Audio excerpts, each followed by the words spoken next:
Jubilee hills లో by elections వస్తున్నాయి. ఈసారి ఎవరిది విజయం అనుకుంటున్నారు మీరు? తప్పకుండా కాంగ్రెస్ పార్టీ విజయం సాధిస్తుంది. గత 15 రోజులలో మేము ప్రచారానికి పోయినప్పుడు, ఇంటింటికి పోయినప్పుడు ఎక్కడ కూడా అభివృద్ధి పథకాలు, ప్రజాపాలన వచ్చిందని చెప్పేసి రేషన్ కార్డులు కానీ, సన్న బియ్యం కానీ, ఫ్రీ కరెంటు కానీ ఇవన్నిటికీ చాలా సంతోషంగా ఉన్నారు. ఇంకా అభివృద్ధి చేయాల్సిన అవసరం మాత్రం ఖచ్చితంగా ఉంది. నవీన్ యాదవ్ గారు గెలిస్తే డెఫినెట్లీ ఇంకా 3 ఏళ్లలో గవర్నమెంట్ అధికారం ఉంటుంది కాబట్టి ఖచ్చితంగా అభివృద్ధి చేసి చూపిస్తాము. తప్పకుండా అందరికీ కూడా నమ్మకం ఉంది. నవీన్ యాదవ్ గారు మా లోకల్ మనిషి, మా పిల్లోడు అని చెప్పేసి తప్పకుండా గెలిపించుకోవాలనే బాధ్యత ప్రతి ఒక్కరికి ఉందని వాళ్ళే చెప్తున్నారు. అందుకొరకే వాళ్ళు ఖచ్చితంగా మంచి విజయం సాధిస్తున్నాము. మంచి మెజార్టీ కొరకే మేము పనిచేస్తున్నాం తప్పించి గెలుపు అనేది ఎప్పుడో నిర్ణయం అయిపోయింది.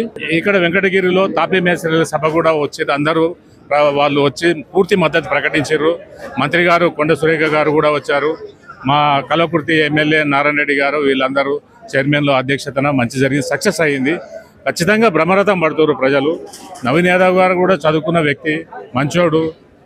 వాళ్ళు అప్పటి నుంచో ప్రజాసేవలో ఉన్నారు. అందువరకు ఖచ్చితంగా విజయం సాధిస్తున్నాం. అయితే బీఆర్ఎస్ పార్టీ వాళ్ళు ఏమంటున్నారంటే ఇప్పటికే చాలానే మంచి పని చేసాం, అక్కడ ఎక్కువ ఏం లేవు, మీరేదో కల్లుబలు మాటలు చెప్తున్నారు అంటున్నారు. మీరు చూసిన ప్రకారం మీరు చెప్తారు. అసలు గల్లీలలో చూస్తే వరదలయ్యి నాలలు పొంగి పొలుతున్నాయి.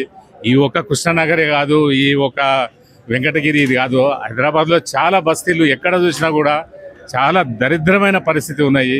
అసలు పట్టించుకొని 10 సంవత్సరాలు పట్టించుకోలేని పరిస్థితి. అది ప్రత్యక్షంగా చూస్తే అర్థమవుతుంది కానీ ఏదో ఎలక్షన్ కొరకు మాట్లాడడం వల్ల కాదు.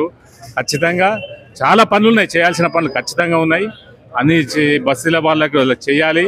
నవీన్ యాదవ్ గెలిచినాక ఖచ్చితంగా 3 ఏళ్ళు అధికారం ఉంది కాబట్టి ఇప్పటికే 200 కోట్లు ఫండ్స్ కూడా కేటాయించి కొంత అభివృద్ధి పనులు ఇప్పటికే స్టార్ట్ చేయడం జరిగింది.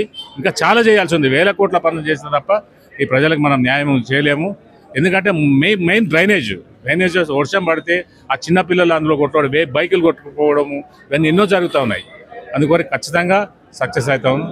నా పేరు బండారామరెడ్డి, రాజీవ్ ఫౌండేషన్ చైర్మన్. మా మిత్రులు శేషారెడ్డి. హాయ్ అండి, this is actor Suman. So వీటీవీని లైక్ చేయండి, షేర్ చేయండి, సబ్స్క్రైబ్ చేయండి.